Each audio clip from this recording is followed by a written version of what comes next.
As dusk descends near Ezreal's home, the silhouette of the forest looms with an ominous presence. Young Ezreal offers scraps, his youthful innocence juxtaposed against the growing darkness.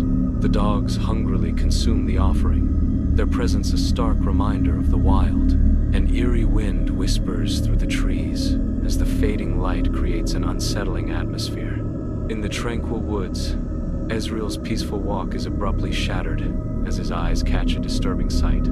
A tall, dark figure looms ominously behind a pine tree, its massive size immediately grabbing Ezreal's attention. The figure remains partially hidden, yet its immense height is unmistakably visible, casting a shadow of dread over Ezreal. Ezreal stops abruptly, his eyes widening with disbelief and a growing sense of fear.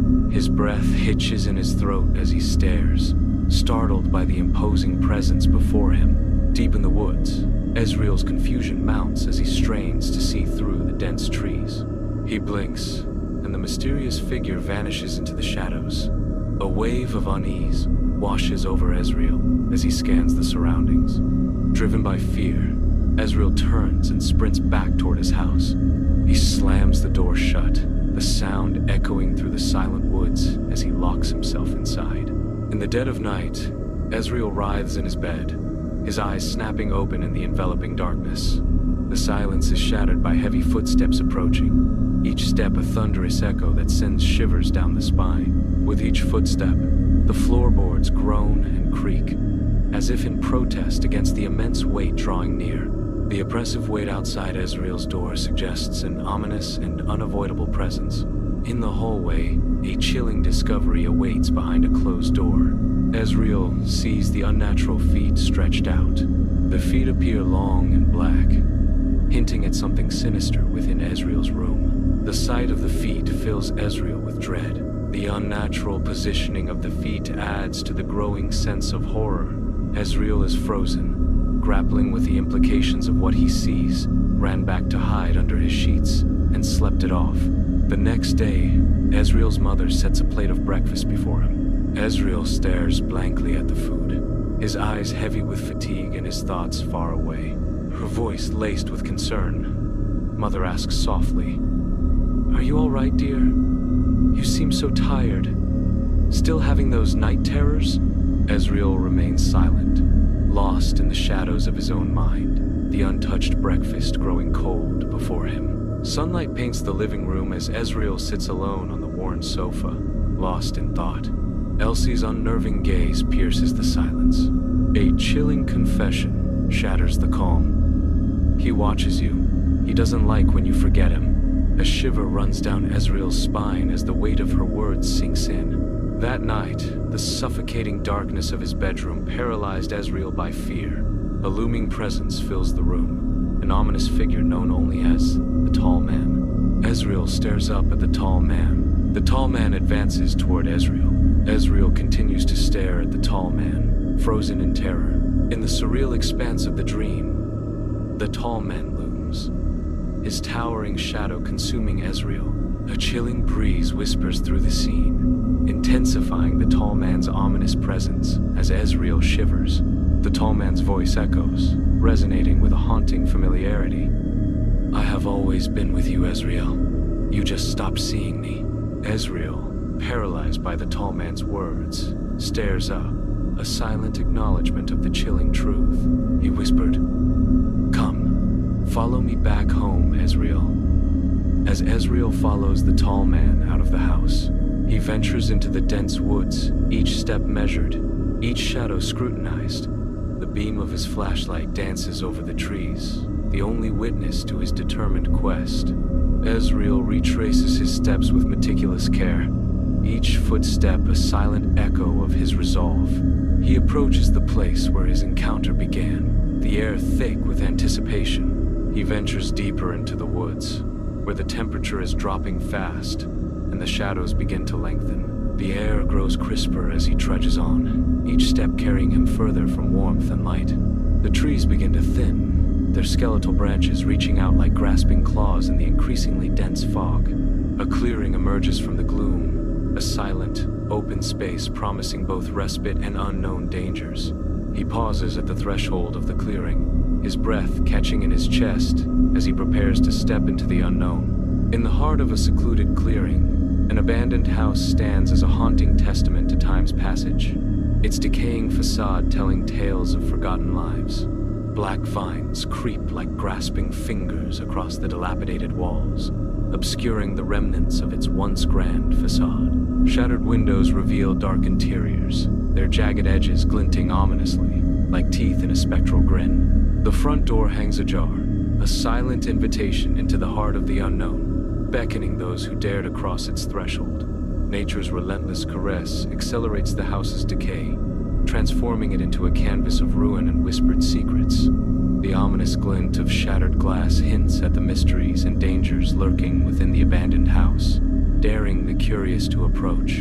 Entering the abandoned house, Ezreal is immediately engulfed by an atmosphere of heavy stillness and damp decay. The stale air hangs thick, saturated with the scent of forgotten time and lingering moisture. The walls bear witness to forgotten rituals, etched with circles, eyes, and the haunting image of a looming figure. The figure's unnatural form stretches down towards the floor, a silent sentinel of the house's dark past. Ezreal inhales sharply, his senses heightened by the oppressive atmosphere and unsettling artistry that surrounds him. Silence hangs heavy in the abandoned house, broken only by a faint, unsettling noise from the floor above. Ezreal's senses sharpen, his heart pounding in anticipation as he prepares to confront the unknown. With hesitant steps, Ezreal begins his ascent, each creak of the aged wood echoing like a warning. The stairs groan under his weight, the sound amplifying the growing dread. The higher he climbs, the shadows deepen, and the source of the mysterious noise remains elusive.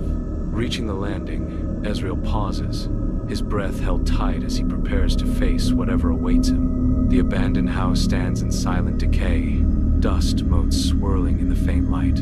Ezreal cautiously steps into the gloom, each footfall echoing through the silent, decaying space. His boots crunch on shattered glass, the sound amplified by the surrounding stillness. Decaying wood creaks underfoot, adding to the ominous atmosphere. In the suffocating silence, Ezreal hears his name echo, not spoken but thought. Ezreal. Ezreal. Ezreal ascends to the musty attic. The old door creaks ominously as it swings inward. Dust motes dance in the dim light filtering through the doorway. The attic beckons, promising secrets and shadows. Deep in the shadows of the attic, an ominous presence lurks. A sense of impending dread fills the musty air as the unseen watches. Silence stretches, heavy and suffocating. As the figure remains motionless, the attic holds its breath, anticipating a sinister move from its silent guest. An unsettling stillness blankets the room, promising darkness and despair. Ezreal steps into the attic, a sense of unease washing over him as he surveys the dimly lit space.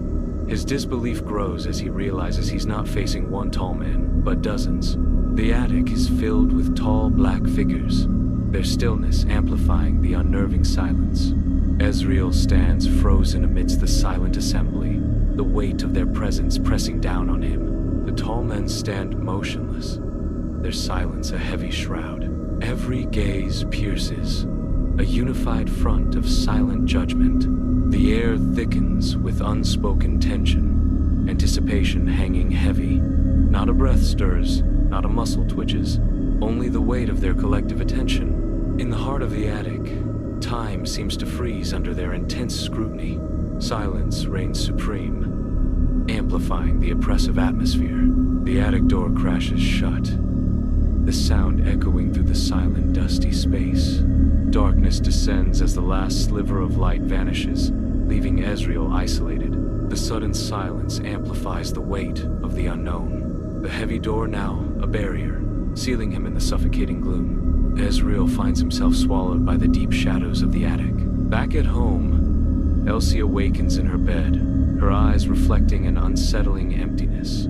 Her gaze drifts aimlessly, revealing a profound detachment from the world around her. A haunting stillness envelops her, as if she is lost in a realm beyond comprehension. The silence of the room amplifies the sense of isolation. hinting at a deeper, unspoken turmoil. Her vacant stare pierces through the darkness, hinting at a loss of connection with reality.